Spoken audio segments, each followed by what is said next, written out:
Here's how a psych patient got back at her family for putting her in the psych ward against her will. This is diabolical. Now, this woman lived with 4 older brothers and she was the youngest, and it was a Muslim household. Now, she was sheltered all her life, so she was very childlike. Her parents were still back at home overseas, and she was entrusted to her brothers that they would take care of her. Now, when she came onto the unit, she was real pissed off, real unagreeable, but my nickname in that ward was the patient whisperer. So eventually I got her to talk. I got her to talk about home life and why she was in the ward in the first place. At first she was being real short with me, like, my brothers.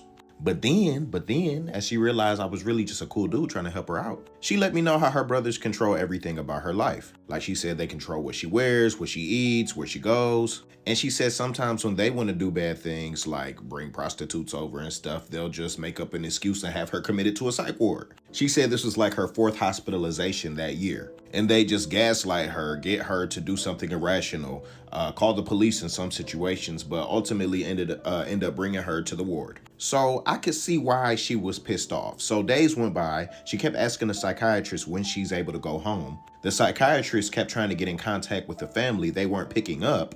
She kept calling, trying to get in contact with them, and she was cussing them out, leaving them messages. But after a while of no answering, she decided to get some revenge. We caught this woman on 3 different occasions sleeping with somebody. And when asked about it, she's like, I'm just doing what my brothers do. So once the charge nurse updated her brothers about her comminglings on the unit, of course, they pop up for the first available visiting hours, ready to read her for filth. Y'all, when I tell you she was so unbothered when they pulled up, not only was she eating when they came through, but she was eating pepperoni pizza. And these brothers didn't seem to be like the very traditional religious type. They seemed like brothers that cared about appearances and thought they could take advantage of their sister while they went off and did whatever they wanted to do. And the look of distress and despair on their faces, I definitely understood why she got back like that.